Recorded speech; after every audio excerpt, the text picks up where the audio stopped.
Bismillahirrahmanirrahim. Assalamualaikum warahmatullahi wabarakatuh. Saya Muhammad Sulhi Depri dengan NIM 120204150006 dari Prodi Hukum Tata Negara kelas D, semester 3. Di video ini saya akan mencoba menjelaskan ringkasan materi dari awal sampai akhir pada mata kuliah Fikih Muamalah dengan dosen pengampu Bapak Muhammad Erwin Swadan Pohan, SE MSc. Baik, saya akan memulai penjelasan materi dari awal sampai akhir sesuai dengan kemampuan saya.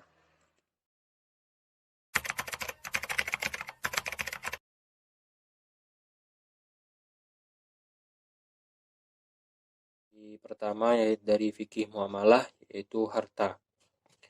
Pertama, pengertian harta. Harta dalam bahasa Arab disebut al-mal, yang merupakan akar kata dari lafaz mailan yamilu mala, yang berarti condong, cenderung, dan miring.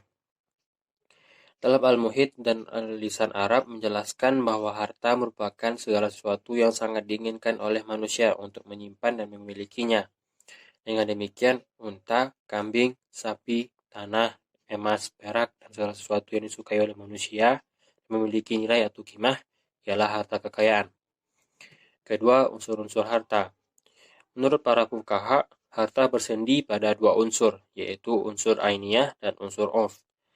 Unsur ainiyah ialah bahwa harta itu ada wujudnya dalam kenyataan atau ayan. Manfaat sebuah rumah yang dipelihara oleh manusia tidak disebut harta, tetapi termasuk milik atau hak. Sedangkan urf ialah segala sesuatu yang dipandang harta oleh seluruh manusia atau sebagian manusia. Tidaklah manusia memelihara sesuatu kecuali menginginkan manfaatnya, madiyah maupun manfaat maknawiyah. Ketiga, pembagian harta. Yang pertama, mal mutakawim dan ghair mutakawim. Harta mutakawim adalah sesuatu yang boleh diambil manfaatnya menurut syarak, atau semua harta yang baik jenisnya maupun cara memperolehnya dan penggunaannya. Harta ghair mutakawim adalah sesuatu yang tidak boleh diambil manfaatnya, baik jenisnya, cara memperolehnya maupun cara penggunaannya. Kedua, mal mitsli dan mal kimi. Mal mitsli adalah benda-benda yang ada persamaan dalam kesatuan-kesatuannya, dalam arti dapat berdiri sebagaimana di tempat yang lain, tanpa ada perbedaan yang perlu dinilai. Harta kimi adalah benda-benda yang kurang dalam kesatuan-kesatuannya karena tidak dapat berdiri sebagaimana di tempat sebagian yang lainnya, tanpa ada perbedaan. Yang ketiga, harta istihlak dan harta isti'mal. Harta istihlak adalah sesuatu yang tidak dapat diambil kegunaannya dan manfaatnya secara biasa, kecuali dengan menghabiskannya. Harta isti'mal adalah sesuatu yang dapat digunakan berulang kali dan materinya tetap terpelihara. Harta isti'mal tidaklah habis dengan satu kali penggunaan, tetapi dapat digunakan dalam waktu lama menurut apa adanya. Yang keempat, harta mankul dan harta ghairu manakul. Harta mankul adalah segala harta yang dapat dipindahkan atau bergerak dari satu tempat ke tempat lain. Harta ghairu manakul adalah sesuatu yang tidak bisa dipindahkan dan dibawa dari satu tempat ke tempat lain. Yang kelima, harta ain dan harta dayan. Harta ain adalah harta yang berbentuk benda seperti rumah, pakaian, beras, kendaraan. Harta dayan adalah sesuatu yang berada dalam tanggung jawab dan seperti uang yang berada dalam satu tanggung jawab seseorang. Yang keenam, mal al-ain dan mal an-nafi'. Harta aini adalah benda yang memiliki nilai dan berbentuk atau berwujud seperti rumah, ternak, dan lain-lain. Harta nafi' adalah a'rad yang berangsur-angsur tumbuh menurut perkembangan masa. Oleh karena itu, mal an-nafi' tidak berwujud dan tidak mungkin disimpan. Ketujuh, harta mamluk, mubah, dan mahjur. Harta mamluk adalah sesuatu yang masuk ke bawah milik perseorangan ataupun milik badan hukum seperti pemerintah ataupun yayasan. Harta mubah adalah sesuatu yang pada asalnya bukan milik seseorang seperti air pada mata air, binatang buruan darat, laut, pepohonan di hutan. Harta mahjur adalah sesuatu yang tidak dibolehkan dimiliki sendiri dan memberikan kepada orang lain menurut syariat. Ada kalanya benda itu benda wakaf ataupun benda yang dikhususkan untuk masyarakat umum. Kedelapan, harta yang dapat dibagi dan harta tidak dapat dibagi. Harta yang dapat dibagi atau mal kubil li al-qismah ialah harta yang tidak menimbulkan suatu kerugian atau kerusakan apabila harta itu dibagi-bagi. Harta yang tidak dapat dibagi, mal ghair qabil li al-qismah, ialah harta yang menimbulkan sesuatu kerugian atau kerusakan apabila harta tersebut dibagi-bagi. Kesembilan, harta pokok dan harta hasil. Harta pokok adalah harta yang mungkin darinya terjadi harta yang lain. Ya, harta hasil adalah harta yang lain. Yang terakhir, harta khas dan harta am. Harta khas ialah harta pribadi, tidak bersekutu dengan yang lain, tidak boleh diambil manfaatnya tanpa disetujui pemiliknya. Harta am ialah harta milik umum atau bersama yang boleh mengambil manfaatnya.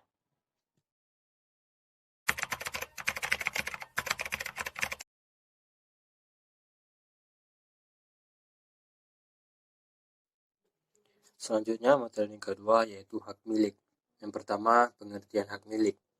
Dalam Kamus Besar Bahasa Indonesia, hak adalah sesuatu hal yang benar, milik, kepunyaan, kewenangan, kekuasaan untuk berbuat sesuatu, kekuasaan yang benar atas sesuatu, derajat ataupun martabat.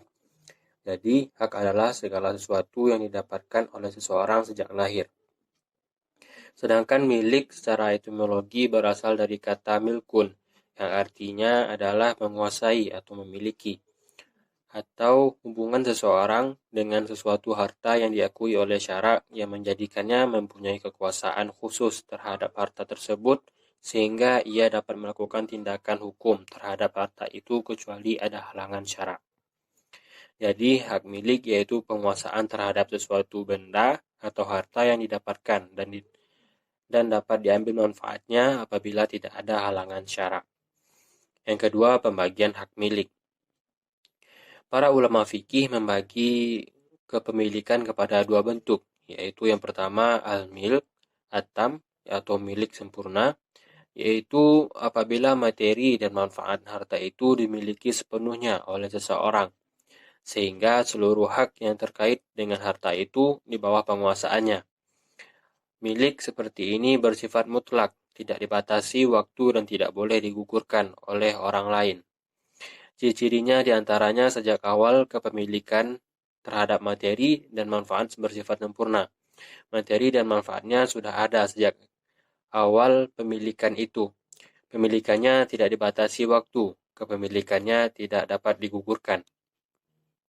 Kedua, al-milk an-nasiqah atau kepemilikan tidak sempurna, yaitu apabila seseorang hanya menguasai materi harta itu, tetapi manfaatnya dikuasai oleh orang lain. Adapun ciri-cirinya adalah boleh dibatasi waktu, tempat, dan sifatnya. Tidak boleh diwariskan, orang yang menggunakan manfaatnya wajib mengeluarkannya biaya pemeliharaan. Yang kedua, sebab dan cara memperoleh hak milik. Seseorang akan mendapatkan hak milik secara sah jika melalui salah satu dari berbagai cara, yaitu yang pertama ikhrajul mubahat atau memiliki benda yang boleh dimiliki, yaitu cara pemilikan melalui penguasaan terhadap harta yang belum dikuasai atau dimiliki pihak lain, seperti seseorang menangkap ikan dengan jaring baik di sungai maupun di laut. Maka ikan yang terjaring tersebut sudah menjadi hak si pemilik jaring dan orang lain tidak berhak lagi mengambil ikan yang terjaring tersebut. Yang kedua, akad. Akad yaitu pertalian antara ijab dan kabul sesuai dengan ketentuan syarak yang menimbulkan pengaruh terhadap objek akad atau melalui transaksi yang ia lakukan dengan orang atau suatu lembaga hukum seperti jual beli, hibah, dan wakaf. Yang ketiga, al-khalafiyah atau penggantian, yaitu penggantian seseorang atau sesuatu yang baru menempati posisi pemilik yang lama. Dengan demikian, khalafiyah dibedakan menjadi dua. Yang pertama adalah penggantian atas seseorang oleh orang lain, misalnya pewarisan. Yang kedua, penggantian benda atas benda lainnya seperti terjadinya tadmin atau pertanggungan ketika seseorang merusak atau menghilangkan harta benda orang lain. Yang keempat, at-tawalud minal mamluk atau beranak pinak. Sesuatu yang menghasilkan dari sesuatu yang lainnya dinamakan tawalud. Dalam hal ini berlaku kaidah setiap peranakan atau segala sesuatu yang tumbuh atau muncul dari harta milik adalah milik pemiliknya. Yang keempat, berakhirnya hak milik. Menurut para ahli fikih, atam akan berakhir apabila wafatnya pemilikan, sehingga miliknya berpindah kepada ahli warisnya. Harta yang dimiliki itu rusak atau hilang. Adapun al-milk an-naqis atau pemilikan terhadap manfaat suatu harta atau berakhir dalam hal-hal sebagai berikut. Yang pertama, habisnya masa berlaku pemanfaatan itu, misalnya pemanfaatan sawah berakhir setelah padi dipanen. Yang kedua, barang yang dimanfaatkan itu rusak atau hilang.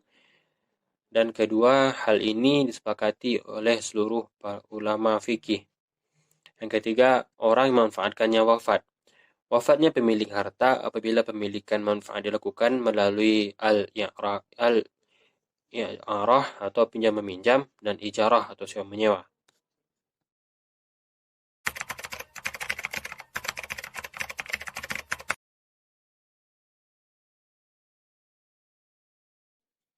Materi selanjutnya yaitu materi yang ketiga, yaitu hal-hal yang dilarang dalam Islam. Yang pertama, riba. Riba berdasarkan pendapat keterangan dari etimologi merupakan tambahan. Tambahan dalam riba ialah tambahan yang berasal dari usaha haram yang merugikan di antara pihak dalam sebuah transaksi. Para ahli ekonomi muslim menyebutkan bahwa masing-masing transaksi kredit atau tawar-menawar dalam format uang atau lainnya dirasakan sebagai transaksi riba bila mana berisi 3 unsur berikut. Yang pertama, kelebihan atau surplus di atas modal pinjaman. Yang kedua, penetapan keunggulan ini bersangkutan dengan waktu. Yang ketiga, transaksi yang menjadi kriteria pembayaran keunggulan tersebut. Dasar-dasar riba yaitu dalam surat Al-Quran, surat Al-Baqarah ayat 275, yang berbunyi wa halallahu al-bai'a wa harrama riba, yang terjemahannya yaitu dan Allah dalam menghalalkan jual beli dan mengharamkan riba. Selanjutnya, macam-macam riba. Pada kelompok utang piutang, riba terbagi menjadi dua, yaitu yang pertama riba qardi. Riba qardi ialah suatu guna atau tingkat keunggulan tertentu yang diisyaratkan terhadap orang yang berhutang atau muqtarid. Riba qardi atau riba dalam bentuk utang piutang sebetulnya dapat digolongkan dalam riba nasiah. Riba semacam ini dapat diberikan contoh, yaitu utang 90.000 mesti diimbal balikan 95.000. Jadi terdapat lebihnya, yaitu 5.000. Yang kedua, riba jahiliyah. Atau riba jahiliyah ini ialah utang ditunaikan lebih dari pokoknya sebab peminjam tidak dapat membayar hutangnya pada masa-masa yang ditentukan. Adapun pembagian riba pada kelompok kedua yaitu terdiri atas dua macam. Yang pertama, riba fadli. Riba fadli merupakan pertukaran antar barang sejenis dengan kadar atau dosis yang berbeda. Sementara barang yang dipertukarkan tersebut termasuk dalam jenis barang atau komoditi ribawi. Yang kedua, riba nasiah. Riba nasiah merupakan penangguhan penyerahan atau penerimaan jenis barang ribawi yang dipertukarkan dengan jenis barang ribawi lainnya. Riba nasiah muncul disebabkan adanya perbedaan, evolusi atau tambahan antara yang diberikan saat ini dan yang diberikan kemudian. Selanjutnya yaitu yang kedua, gharar. Gharar merupakan larangan utama kedua dalam transaksi muamalah setelah riba. Gharar merupakan penipuan. Jenis-jenis gharar dilihat dari peristiwanya, yaitu jual beli yang diharamkan bisa ditinjau dari 3 sisi, yaitu yang pertama jual beli barang yang belum ada atau ma'dum, seperti jual beli habal, al-habal atau janin dari hewan ternak. Yang kedua, jual beli barang yang tidak jelas atau majhu, baik yang mutlak. Yang ketiga, jual beli barang yang tidak mampu diserah terimakan. Dan selanjutnya yaitu materi yang ketiga, maisir. Maisir adalah transaksi yang digantungkan pada suatu keadaan tidak pasti dan bersifat untung-untungan. Identik dengan kata maisir adalah qimar. Menurut Muhammad Ayub, baik maisir maupun qimar dimaksudkan sebagai permainan untung-untungan atau game of chance. Dengan kata lain, yang dimaksud dengan maisir adalah perjudian dilakukan oleh dua pihak atau untuk kepemilikan suatu benda atau jasa yang menguntungkan satu pihak dan merugikan pihak lain dengan cara mengaitkan transaksi tersebut dengan suatu tindakan atau kejadian tertentu. Yang keempat, haram. Kata haram dalam posisinya sebagai lawan kata dari halal adalah istilah yang berhubungan dengan hukum yang dalam Islam, yaitu suatu perkara yang dilarang oleh syarak. Yang kelima, batil. Batil adalah suatu pekerjaan yang diperintahkan agama yang dilakukan seseorang dengan tidak memenuhi rukun atau syarat yang telah ditentukan oleh agama. Misalnya ketika urutan berwuduk sesuka hati tanpa melihat urutan yang disunahkan Nabi, maka wuduk itu menjadi tidak sah. Secara harfiah, batil atau batal artinya tidak terpakai atau rusak. Oleh karena itu, jika ada perbuatan yang menjurus ke hal yang batil, harus dilakukan pengulangan agar dapat memenuhi sesuai dengan syarat dan ketentuan yang ditetapkan oleh agama Islam.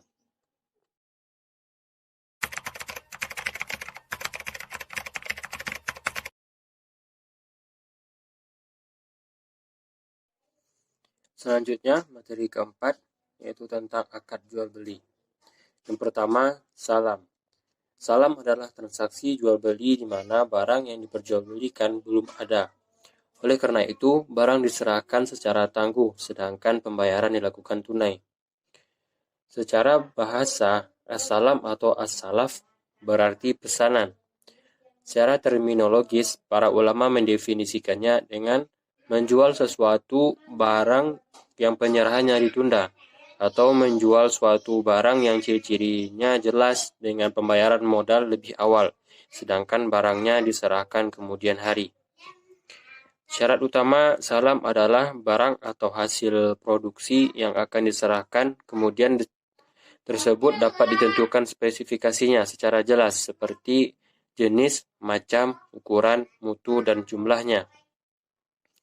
Apabila ternyata nantinya barang yang diserahkan tidak sesuai dengan spesifikasi yang ditentukan di awal, maka nasabah harus bertanggung jawab dengan cara menyediakan barang sejenis yang sesuai dengan spesifikasi atau mengembalikan seluruh uang yang telah diterima. Contoh pertama adalah jual beli barang yang belum tersedia saat pemesanan atau transaksi pembelian. Uang ditransfer oleh pembeli saat pemesan, kemudian barang dikirimkan.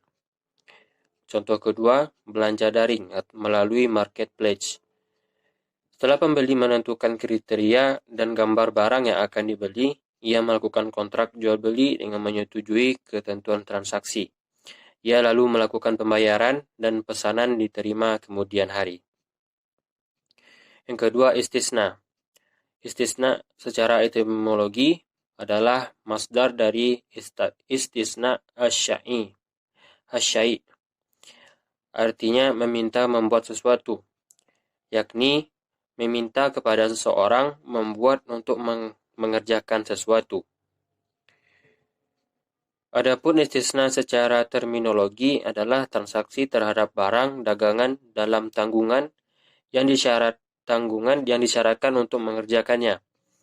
Objek transaksinya adalah barang yang harus dikerjakan dan pekerjaan pembuat barang itu.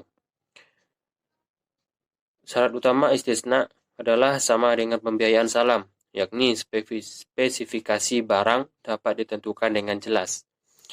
Adapun contoh akad istisna adalah saat kita memesan lemari kepada penjual lemari dengan spesifikasi dan desain yang kita inginkan.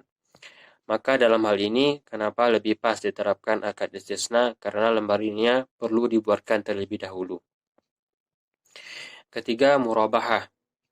Murabahah berasal dari kata ribhun yang berarti untung atau keuntungan. Jadi murabahah berarti saling menguntungkan. Sedangkan menurut istilah, murabahah adalah salah satu bentuk jual beli barang pada harga asal dengan tambahan keuntungan yang disepakati. Dalam murabahah, penjual harus memberitahu harga produk yang dia beli dan menentukan suatu tingkat keuntungan sesuai dengan tambahannya. Sebagai tambahannya, murabahah dapat dilakukan untuk pembelian dengan sistem pemesanan. Dalam Al-Um, karya Imam Asy-Syafi'i menamai transaksi ini dengan istilah al-amir bil al-syira. Dalam hal ini, calon pembeli atau pemesan dapat memesan kepada seseorang atau sebut saja pembeli untuk membelikan suatu barang tertentu yang diinginkannya. Kedua belah pihak membuat kesepakatan mengenai barang tersebut serta kemungkinan harga asal pembelian yang masih sanggup ditanggung pemesan. Setelah itu, kedua belah pihak juga harus menyepakati beberapa keuntungan atau tambahan yang harus dibayar pemesan. Jual beli kedua belah pihak dilakukan setelah barang tersebut berada di tangan pemesan. Yang keempat, bai' al-wafa. Kata bai' al-wafa tersusun dari dua kata, yaitu bai' dan wafa. Pengertiannya secara etimologi adalah al-bai' berarti jual beli dan wafa berarti memenuhi janji. Jadi bai' al-wafa berarti jual beli yang disertai janji. Dengan kata lain, yang dimaksud dengan bai' al-wafa adalah jual beli dengan disertai syarat atau janji bahwa barang yang dijual tersebut harus diserahkan pembeli sehingga dapat dimiliki oleh penjual apabila penjual telah mengembalikan harga atau uang kepada pembeli pada saat yang ditentukan telah jatuh tempo. Artinya, jual beli ini mempunyai syarat tenggang waktu yang terbatas, misalnya 1 tahun, sehingga apabila waktu 1 tahun telah habis, maka penjual dapat membeli kembali barang yang telah dijualnya tersebut kepada pembeli. Berdasarkan konsep jual beli wafa tersebut, jelas bahwa bai' al-wafa ini berbeda dengan rahan atau gadai. Karena rahan adalah bentuk gadaian atau jaminan hutang. Sementara barang yang digadaikan tidak boleh dimanfaatkan murtahin atau pemberi hutang atau gadai, kecuali jaminan itu berupa hewan tunggangan. Jika pemberi hutang memanfaatkan barang tersebut, maka praktik itu tergolong riba. Yang kelima, bai' bidamanil ajil. Bai' bidamanil ajil dikenal juga dengan jual beli tertangguh, yaitu menjual sesuatu dengan disegerakan penyerahan barang yang dijual kepada pembeli dan ditangguhkan bayarannya. Dari segi bentuknya, jual beli ini berbeda dengan bai' as-salam, yang mana pembayaran dilakukan secara tunai sedangkan pengantaran barang ditangguhkan. Jual beli bertangguh merupakan salah satu dari bentuk jual beli yang disyariatkan. Penambahan harga dalam jual beli ini dibolehkan, sementara penangguhan pembayaran dilakukan dengan syarat bila kedua belah pihak, yaitu penjual dan pembeli, menyetujui persyaratan kontrak tersebut.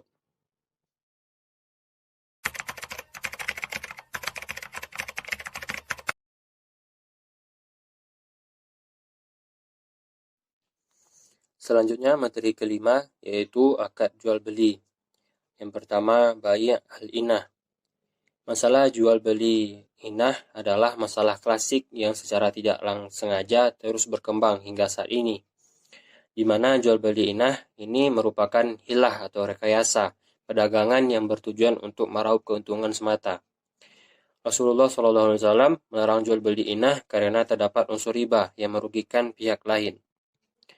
Secara bahasa, al-inah berarti pinjaman, dan dalam kamus tersebut, ayyana berarti melakukan inah atau hutang, yaitu dengan cara pedagang menjual barang dengan harga tangguh, lalu membelinya dengan bayar tunai dengan harga yang lebih rendah. Menurut terminologi ilmu fikih, inah artinya jual beli manipulatif untuk digunakan alasan peminjaman uang yang dibayar lebih dari jumlahnya. yakni dengan cara menjual barang dengan pembayaran tertunda, lalu membelinya kembali secara kontan dengan harga lebih murah. Hakikatnya akad ini tidaklah dianggap sebagai transaksi jual-beli, melainkan hanya sekedar pinjaman riba yang disamarkan dalam bentuk jual-beli dan termasuk bentuk hilah atau tipu daya atau rekayasa orang-orang yang senang melakukan riba. Sebagaimana dapat dilihat pada ilustrasi bahwa Bapak A mendapatkan keuntungan 20 juta rupiah dari jasa pemberian pinjaman uang kepada Ibu B, yaitu sejumlah 80 juta. Benda mobil hanyalah sebagai perantara transaksi pinjam-meminjam uang supaya terjadi transaksinya dihukumi jual-beli yang disahkan oleh Islam. Yang kedua, bai' tawaruk. Bai' tawaruk adalah membeli barang dengan harga tertangguh dari penjual kemudian menjualnya kepada orang lain, bukan penjual pertama, secara tunai.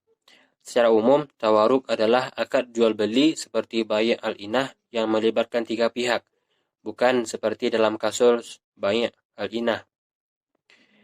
Istilah tawaruk ini diperkenalkan oleh mazhab Hambali. Mazhab Syafi'i mengenal tawaruk dengan sebutan zarnagah, yang artinya bertambah atau berkembang. Dalam hukum Islam, tawaruk artinya adalah struktur yang dapat dilakukan oleh seseorang mustawrik atau mutawarik, yaitu seorang yang membutuhkan likuiditas. Konsep bai' tawaruk dalam mazhab Hanbali adalah suatu transaksi muamalat dalam jual beli yang melibatkan tiga pihak. Ketika pemilik barang menjual barangnya kepada pembeli pertama dengan pembayaran yang ditunda, kemudian dari pihak pembeli pertama menjual barang tersebut kepada pembeli akhir dengan pembayaran yang tunai. Mayoritas para ulama memperbolehkan transaksi tawaruk ini, diantaranya Imam Hanafi, Imam Syafi'i, Imam Nawawi, dan Imam Ahmad bin Hanbal dan para pengikutnya. Yang ketiga, bai' al-dayan. Al-dayan merupakan utang dengan maksud penundaan tanggungan yang muncul dalam suatu kontrak yang melibatkan pertukaran nilai. Jadi al-dayan adalah harta yang terdapat pada tanggungan orang lain dan ia termasuk pada penundaan tanggung jawab yang menyebabkan pertambahan nilai. Bai' al-dayan adalah jual beli ketika yang diperjualbelikan adalah dayan atau utang.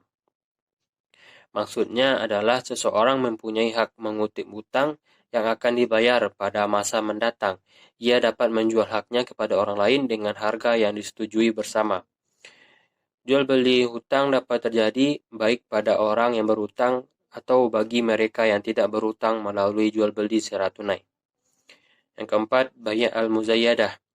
Transaksi jual beli secara lelang, yaitu sesuatu jenis jual beli di mana penjual menawarkan barang pada beberapa orang calon pembeli, kemudian para calon pembeli menawarkan harga yang lebih tinggi sampai pada batas harga tertinggi yang dimenangkan oleh salah satu calon pembeli. Lalu terjadilah akad transaksi jual beli. Jual beli lelang sudah dikenal sejak zaman sahabat. Jual beli ini sering diistilahkan dengan jual beli muzayyadah, artinya saling menambah. Karena umumnya penjual ketika membuka harga barang yang dilelang, dia mengatakan man yazid, atau siapa yang mau menambah harga.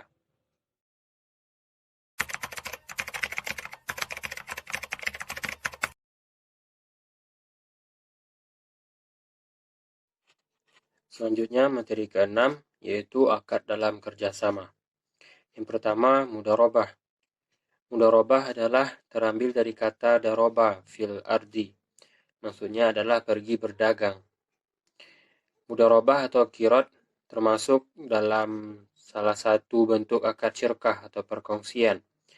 Istilah mudharabah digunakan oleh orang Irak, sedangkan orang Hijaz menyebutnya dengan qirad. Dengan demikian, mudharabah dan qirad adalah dua istilah untuk maksud yang sama. Menurut para fuqaha, mudharabah ialah akad antara dua pihak atau orang saling menanggung. Salah satu pihak menyerahkan hartanya kepada pihak yang lain untuk diperdagangkan dengan bagian yang telah ditentukan dari keuntungan, seperti setengah atau sepertiga dengan syarat-syarat yang telah ditentukan. Kedua, musyarakah atau syirkah. Dimaksud dengan asyirkah menurut bahasa adalah ikhtilat atau percampuran. Menurut syara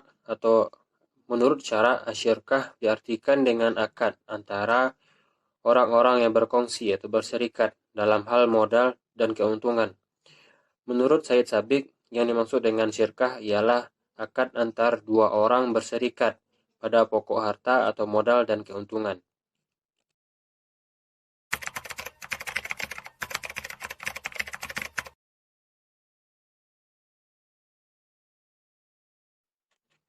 Selanjutnya, materi ketujuh yaitu akad dalam kerjasama. Yang pertama, muzara'ah. Muzara'ah berasal dari kata zara'ah yang berartinya menanam atau bertani. Kerjasama mengelola tanah dengan mendapatkan sebagian hasilnya. Dalam pengertian lain, muzara'ah yaitu paroan sawah atau ladang seperdua, sepertiga, atau lebih atau kurang, sedangkan biaya pengerjaan dan benihnya ditanggung pemilik tanah. Menurut Abdul Sami' Al-Mishari, mengartikan muzara'ah sebagai sebuah akad kerjasama pengelolaan lahan pertanian antara pemilik lahan dan penggarap. Pemilik lahan memberikan lahan pertanian kepada si penggarap untuk ditanami dan dipelihara dengan imbalan bagian tertentu dengan hasil panen.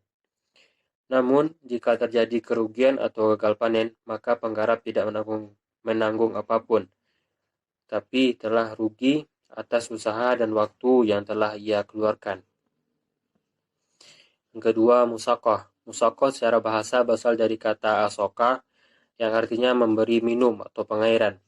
Musaqah atau paruan kebun adalah kerjasama antara pemilik kebun dan tukang kebun, di mana pemilik kebun mempersilahkan tukang kebun untuk memeliharanya, sedangkan penghasilannya akan dibagi sesuai dengan perjanjian keduanya sewaktu akad.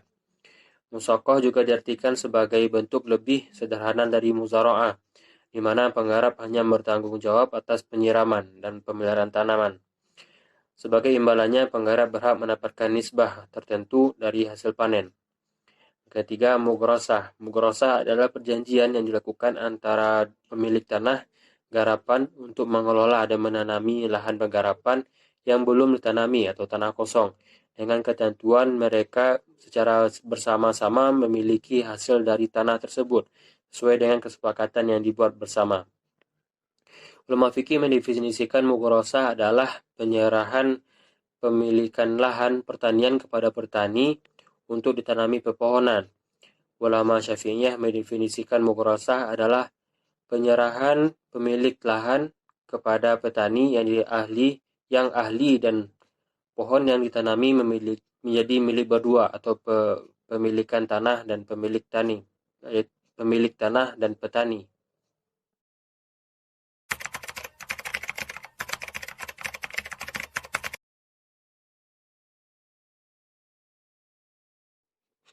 Selanjutnya materi ke-8, yaitu akad dalam sewa. Yang pertama, ijarah. Secara harfiah, ijarah berasal dari kata al-ajru, dari bahasa Arab yang menurut bahasa Indonesia berarti ganti dan upah. Sementara secara etimologi, ijarah bermakna menjual manfaat. Dalam arti luas, ijarah adalah akad atas kemanfaatan suatu barang dalam waktu tertentu dengan pengganti sejumlah tertentu yang telah disepakati. Praktik tata cara ijarah sangat sering dijumpai dalam masyarakat, apalagi jika berkaitan dengan sewa-menyewa properti. Dalam hukum Islam, ijarah berhubungan dengan sewa aset atau properti didefinisikan sebagai akad memindahkan hak untuk memakai dari aset atau properti tertentu kepada orang lain dengan imbalan biaya sewa. Tata cara ijarah harus melalui ketentuan hukum agama yang betul agar transaksinya halal. Yang kedua, ijarah muntahiyah bi at-tamlik. Tata cara ijarah muntahiyah bi at-tamlik merupakan jenis ijarah yang memiliki dua akad yang saling berangkaian. Dua akad tersebut yaitu akad bai' dan akad ijarah muntahiyah bi at-tamlik. Pertama adalah akad bai' yang merupakan akad jual beli. Kedua, akad al-ijarah muntahiyah bi atamlik, yaitu akad ijarah atau sewa menyewa yang dikombinasikan dengan akad jual beli di akhir masa sewa. Secara sederhana, tata cara ijarah muntahiyah bi atamlik adalah transaksi sewa menyewa yang memiliki dua akad, yaitu perjanjian menyewa dalam periode tertentu, dan ketika masa sewa berakhir, objek sewa akan dijual atau dihibahkan kepada penyewa. Praktik tata cara ijarah muntahiyah bi atamlik ini seringkali kita jumpai dalam transaksi jual beli rumah. Dalam praktik tata cara ijarah, uang sewa diwujudkan sebagai uang muka atau DP dan cicilan atau angsuran tiap bulannya. Masa mencicil ini biasanya ditetapkan dalam periode tertentu, misalnya selama 10 tahun. Kemudian, jika masa sewa sudah mencapai 10 tahun, maka rumah tersebut menjadi milik penyewa.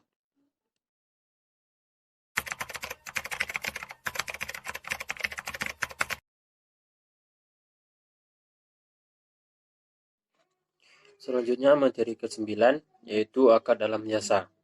Yang pertama, hawalah. Hawalah bermakna mengalihkan atau memindahkan. Di dalam istilah ilmu fikih, hawalah berarti pengalihan penagihan hutang dari orang yang berhutang kepada orang yang menanggung hutang tersebut. Sebagai contoh, Ahmad meminjamkan uang 2.000 kepada Bobby, sedangkan Bobby memiliki hutang terhadap Andi dengan jumlah yang sama, yakni 2.000.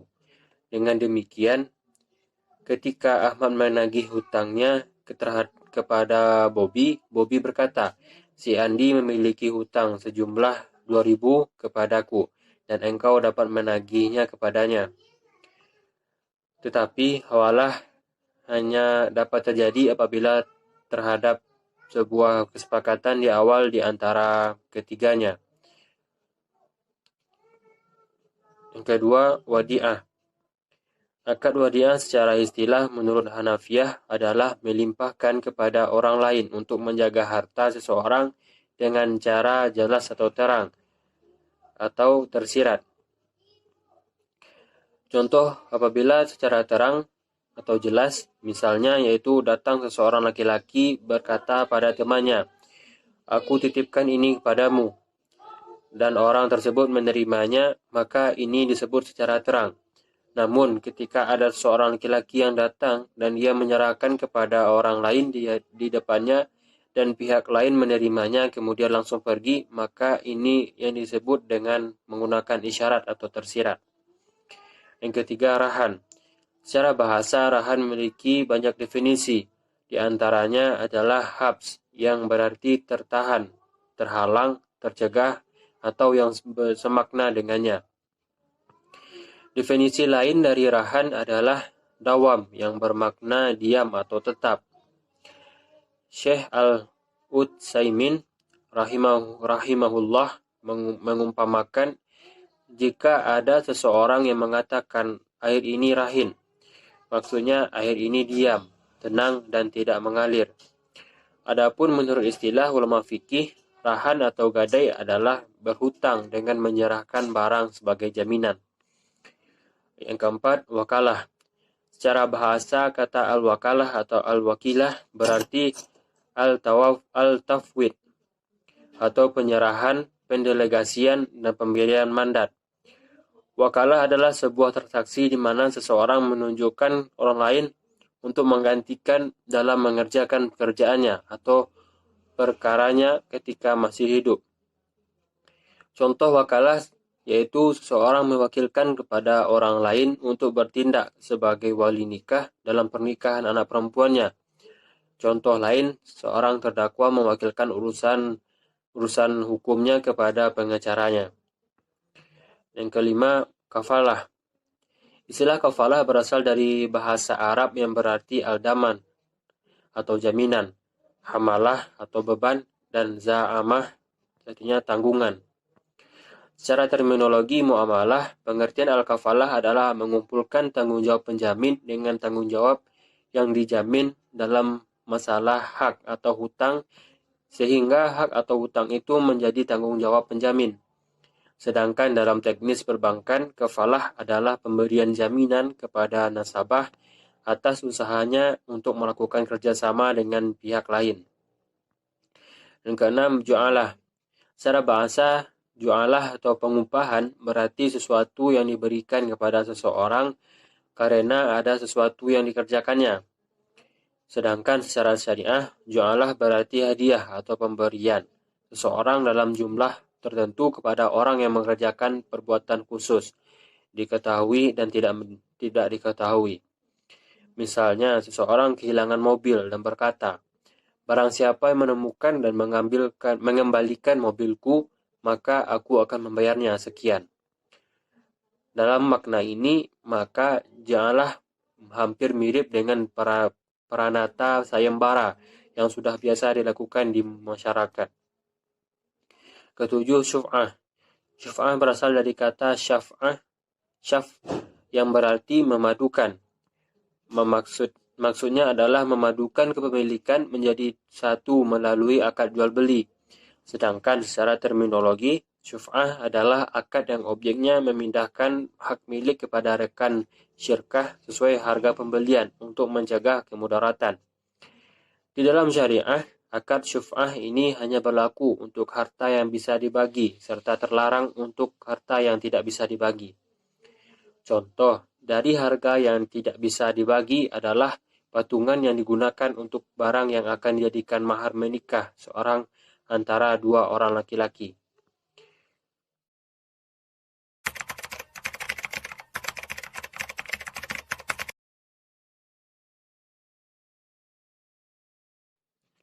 Selanjutnya materi ke-10 yaitu akad dalam sosial. Yang pertama, ariyah. Ariyah merupakan kebolehan mengambil manfaat barang-barang yang diberikan oleh pemiliknya kepada orang lain dengan cuma-cuma, dalam artian lain gratis. Pengertian ariyah secara bahasa yang termaktub dalam kitab lain seperti kitab Al-Fath Al-Mu'in dan kitab Al-Fath Al-Gharib, yaitu sesuatu yang pergi dan datang kembali dengan cepat. Sedangkan menurut istilah pengertian ariyah adalah akad yang memberikan wewenang untuk mengambil manfaat sesuatu yang halal dan saat pengembalian barang masih tetap utuh. Muhammad Abduh Wahab dalam fikih pinjam-meminjam menuliskan bahwa ariyah adalah izin menggunakan suatu benda dari orang lain tanpa imbalan serta tidak mengurangi atau merusak benda tersebut. Ariyah dapat melibatkan benda apapun selama tergolong halal. Pinjam-meminjam dapat dalam bentuk uang, tanah, kendaraan, dan benda-benda lainnya. Berdasarkan paham tersebut, sebagian orang menyamakan perkara ariyah sebagai aktivitas berhutang. Yang kedua, qard. Qard berasal dari secara bahasa berasal dari kata al-qard yang berarti pertolongan. Maksud dari kata pertolongan dalam konteks qard adalah pertolongan yang berasal dari harta orang yang memberikan uang. Sedangkan menurut istilah diartikan meminjamkan harta kepada orang lain tanpa mengharapkan imbalan. Sayyid Sabiq mendefinisikan qard sebagai harta yang diberikan oleh pemberi hutang atau mukrid kepada penerima utang muktarid untuk kemudian dikembalikan kepada muktarid seperti yang diterimanya ketika ia telah mampu membayarnya. Menurut Bank Indonesia, qard adalah pinjam-meminjam dana tanpa imbalan dengan kewajiban peminjam mengembalikan pokok pinjaman secara sekaligus atau cicilan dalam jangka waktu tertentu. Qard berlaku tanpa imbalan karena meminjamkan uang dengan imbalan adalah riba. Riba qardi tidak boleh dilakukan karena akad qardi dalam Islam bertujuan untuk tolong-menolong dan bukan untuk mengambil keuntungan. Pada dasarnya, riba qardi adalah hasil keuntungan yang didapatkan dari tambahan pembayaran pokok pinjaman yang disyaratkan oleh peminjam, sehingga pemberi hutang akan mendapatkan kelebihan dari si penerima hutang. Yang ketiga, hibah. Kata hibah berasal dari bahasa Arab al-hibatu, yang memiliki arti pemberian yang dilakukan seseorang kepada orang lain tanpa mengharapkan pamrih atau imbalan dalam bentuk apapun. Pemberian ini dilakukan saat seseorang masih hidup dan wujudnya dapat berupa harta secara fisik ataupun benda-benda lainnya yang tidak tergolong sebagai harta atau benda yang berharga. Pada dasarnya Islam memiliki pemahaman yang serupa dengan asumsi masyarakat umum selama ini, yaitu pengertian hibah adalah barang berharga yang dapat diberikan kepada orang lain yang mana bukan saudara kandung atau suami ataupun istri. Pihak penerima tidak diwajibkan memberikan imbalan jasa atas hadiah yang diterima, sehingga tidak ada ketetapan apapun yang mengikat setelah harta atau barang berharga diserah terima. Yang keempat, sedekah. Sedekah diambil dari kata bahasa Arab yaitu sodakoh, berasal dari kata sid atau sidik yang berarti kebenaran. Sedekah atau sodakoh merupakan kegiatan menyisihkan dan membelanjakan harta di jalan Allah. Dalam Kamus Besar Bahasa Indonesia atau KBBI, sedekah diartikan sebagai pemberian sesuatu kepada fakir miskin atau yang berhak menerimanya di luar kewajiban zakat dan zakat fitrah sesuai dengan kemampuan pemberian. Sedekah juga definisikan sebagai dharma dari kita untuk orang yang membutuhkan. Jadi secara umum sedekah adalah mengamalkan harta di jalan Allah dengan niat karena Allah, ikhlas tanpa mengharapkan imbalan, dan semata-mata mengharapkan ridhonya sebagai perwujudan iman. Yang kelima, hadiah. Secara bahasa, kata itu diartikan sebagai harta yang diberikan dan dihadiahkan kepada seseorang dalam rangka penghormatan. Sedangkan menurut istilah dalam mazhab Syafi'i, hadiah definisikan sebagai pemberian suatu benda tanpa adanya imbalan, yang disertai dengan memindahkan barang tersebut ke penerima hadiah sebagai bentuk penghormatan. Hukum hadiah menghadiahkan dari orang Islam kepada orang di luar Islam adalah atau sebaliknya adalah boleh, karena persoalan ini termasuk suatu yang berhubungan dengan sesama manusia atau hablum minan nas. Keenam, zakat. Secara pendekatan bahasa, pengertian zakat dapat dilihat dari kata zaka yang memiliki arti bersih, suci, subur, dan berkembang. Menurut Ustadz Quraisy Shihab, arti zakat secara bahasa mencerminkan kepada dua hal. Makna tumbuh dan berkembang dalam zakat artinya adalah menunaikan zakat akan menghasilkan banyak pahala. Sementara itu, makna suci dalam zakat dimaksudkan sebagai sarana untuk mensucikan jiwa dan pencuci dosa-dosa yang telah lalu. Hal pertama yang mencerminkan mereka yang mengeluarkan uang dalam bentuk zakat, maka hartanya akan berkembang. Jika tidak mengeluarkan zakat, maka hartanya akan merugi atau memperoleh sesuatu yang tidak diinginkan. Zakat dalam artian berkembang atau membuat hartanya berkembang.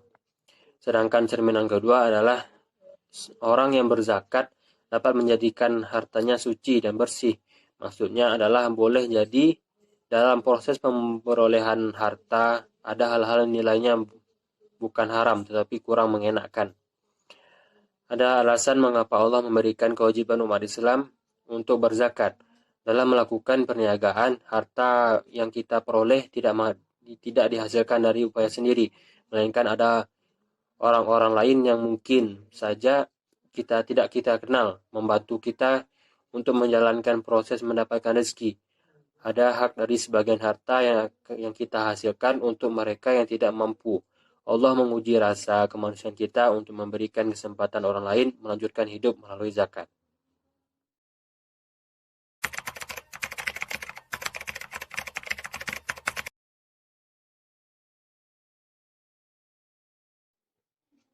Selanjutnya materi ke-11 yaitu akad dalam ruang lingkup lainnya. Yang pertama, Ihya al-Mawad. Kata Ihya al-Mawad terdiri dari kedua kata. Bila diterjemahkan secara literer, Ihya berarti menghidupkan dan Mawad berarti maut, yang berarti mati atau wafat. Ihya al-Mawad merupakan menurut bahasa diartikan menghidupkan sesuatu yang mati. Tujuan dari Ihya al-Mawad itu sendiri ialah agar lahan-lahan yang gersang menjadi produktif dan dapat digunakan oleh masyarakat, seperti digunakan sebagai lahan pertanian, perkebunan, dan bangunan. Indikasi yang menunjukkan adanya ihmawat ialah menggarap tanah tersebut. Contoh, jika digunakan untuk pertanian, maka tanah tersebut dicangkul, dibuatkan irigasi, dan lain sebagainya. Kedua, makdin. Makdin secara bahasa berasal dari kata aden, yang maknanya adalah iqamah atau menetap atau diam. Adapun secara istilah, makdin adalah segala sesuatu yang berasal dari dalam bumi yang bukan berasal dari jenisnya atau tanah dan mempunyai nilai berharga. Dalam bahasa kita, makdin disebut dengan barang tambang. Para ulama tidak mencapai kata sepakat tentang berapa besaran kewajiban zakat atas benda-benda yang termasuk makdin. Sebagian menyebutkan 1/5 bagian atau 20% seperti zakat rikas. Sebagian lagi menyebutkan 1/40 bagian atau 2,5% seperti zakat emas. Dan ada juga kalangan yang menafikan adanya zakat makdin ini dengan alasan bahwa benda-benda tersebut menjadi hak negara dan bukan hak orang perorangan. Yang ketiga, luqatah. Luqatah berasal dari bahasa Arab yaitu al-luqatah. Al-luqatah berarti barang temuan. Sedangkan secara umum, al-luqatah berarti memperoleh sesuatu barang yang tersia-siakan dan tidak diketahui pemiliknya. Antara luqatah dan rikas terdapat perbedaan. Rikas adalah temuan yang tidak ada pemiliknya atau sudah punah, seperti harta karun, bonus, dan hadiah non-judi, dan lain-lain. Dan boleh langsung dijual, kemudian wajib zakat 20% bila mana rikas tersebut mencapai nisab 85 gram emas. Kalau luqatah adalah harta yang diyakini mempunyai pemilik yang masih mencarinya, maka ditunggu sampai setahun setelah diumumkan baru boleh digunakan atau dijual. Jika temuan berupa emas atau barang setara 85 gram atau lebih, bagiannya zakat 2,5%. Gasab. Gasab adalah mempergunakan atau memanfaatkan harta milik orang lain tanpa izin atau tanpa sepengetahuan pemiliknya, termasuk pula di dalamnya mengambil harta orang lain secara zalim. Hal ini disebabkan di dalam Islam sendiri, dalam menggunakan dan memanfaatkan barang orang lain hanya diperbolehkan dengan cara ariyah atau pinjaman, ataupun wadiah atau titipan, dan ijarah atau menyewa, atau akad lain yang memiliki arti peminjam dan orang yang dipinjam saling ridha. Dalam Islam, hukum kasab itu adalah haram atau dilarang. Gasab ini berbeda dengan pencurian. Jika pencurian dilakukan secara diam-diam, maka gasab dilakukan secara terang-terangan. Namun, keduanya sama-sama tanpa diketahui oleh sang pemilik barang. Padahal gasab ini juga tidak serta-merta untuk benda yang terlihat, tetapi juga bisa berupa kepemilikan tempat, lahan, rumah, dan sebagainya. Yang kelima, mahjur. Mahjur berasal dari kata al-hajr atau hujaran atau hajara. Secara bahasa, mahjur adalah al-man'u, yaitu terlarang, terdinding, tercegah, atau terhalang. Menurut Idris Ahmad, dalam bukunya Fiqih al-Syafi'iyah, berpendapat bahwa yang dimaksud dengan mahjur menurut istilah adalah orang-orang yang terlarang mengendalikan harta bendanya disebabkan oleh beberapa hal terdapat pada dirinya yang mengeluarkan pengawasan. Jadi yang dimaksud dengan mahjur adalah cegahan bagi seseorang untuk mengelola hartanya karena adanya hal-hal tertentu yang mengharuskan adanya pencegahan. Karena muflis. Dalam bahasa Arab disebut muflis berasal dari kata iflas yang menurut bahasa bermakna perubahan kondisi seseorang menjadi tidak memiliki uang sepeser pun, atau disebut dengan istilah pailit. Dan muflis menurut istilah syariat digunakan untuk dua makna. Pertama untuk yang bersifat ukrawi, yang kedua bersifat duniawi. Makna yang pertama yaitu muflis adalah orang rugi dalam keadaan bangkrut di akhirat. Bisa jadi dia di dunia adalah orang yang memiliki banyak amal-amalan salih, tapi tidak ada guna amalan itu baginya karena sebab ulahnya di dunia. Adapun makna muflis yang kedua yaitu banyak dibicarakan oleh para ahli fikih, yaitu orang yang jumlah hutangnya melebihi jumlah harta yang ada di tangannya. Dinamakan demikian karena dia menjadi orang yang hanya memiliki fulus atau uang pecahan atau recehan, setelah sebelumnya memiliki dirham dan dinar. Ini mengisyaratkan bahwa dia tidak lagi memiliki harta selain yang paling rendah nilainya. Yang ketujuh, ikrah. Secara leksikal, ikrah artinya memaksa. Secara terminologis, terdapat beberapa pendapat yang berbeda tentang pengertian ikrah. Abdul Qadir Audah memberikan pengertian ikrah sebagai berikut, yaitu suatu perbuatan yang ditimbulkan dari pemaksa dan menimbulkan pada diri orang yang dipaksa suatu keadaan yang mendorong dirinya untuk mengerjakan perbuatan yang dituntut oleh pemaksa darinya. Sedangkan Muhammad Abu Zahra adalah sebagai berikut, yaitu menyuruh seseorang melakukan sesuatu yang dibencinya. Apabila kita perhatikan dari beberapa pengertian ikrah, maka berarti ancaman dari orang yang memaksa terhadap orang yang dipaksa yang membuatnya harus melakukan suatu perbuatan yang dipaksakan padanya.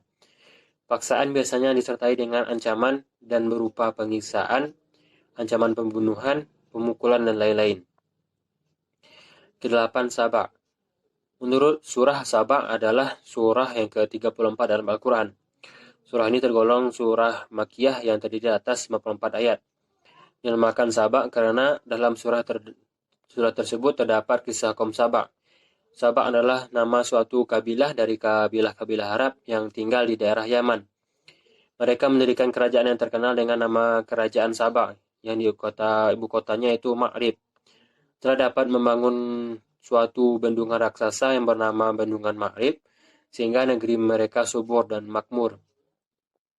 Kemewahan dan kemakmuran ini menyebabkan kaum Saba lupa dan ingkar kepada Allah yang telah melimpahkan nikmatnya kepada mereka, serta mereka mengingkari pula seruan para rasul. Karena keingkaran mereka ini, Allah menimpahkan kepada mereka azab berupa banjir yang besar yang ditimbulkan oleh bobolnya Bendungan Ma'rib. Setelah Bendungan Ma'rib bobol, negeri Saba menjadi kering dan kerajaan mereka hancur. As-sulh. Secara bahasa, kata al-sulhu artinya memutus pertengkaran atau perselisihan. Secara istilah syara, ulama mendefinisikan sulhu sebagai berikut, yaitu yang pertama menurut Taqi ad-Din Abu Bakar Ibnu Muhammad al-Husaini, yaitu akad yang memutuskan dua pihak yang bertengkar atau berselisih. Hasbi al-Asidiki, sulhu adalah akad yang disepakati oleh dua orang yang bertengkar dalam hak untuk melaksanakan sesuatu, dan akad itu akan dapat menghilangkan perselisihan. Menurut Said Sabiq, sulhu adalah suatu akad untuk mengakhiri perlawanan atau perselisihan antara dua orang yang berlawanan. Jadi dari beberapa definisi di atas maka dapat disimpulkan bahwa sulhu adalah suatu usaha untuk mendamaikan dua pihak berselisih, bertengkar, saling dendam, dan bermusuhan dalam mempertahankan hak. Dengan usaha tersebut akan berakhir perselisihan. Dengan kata lain, sebagaimana diungkapkan oleh Wahbah Zuhaili, sulhu adalah akad untuk mengakhiri semua bentuk pertengkaran atau perselisihan.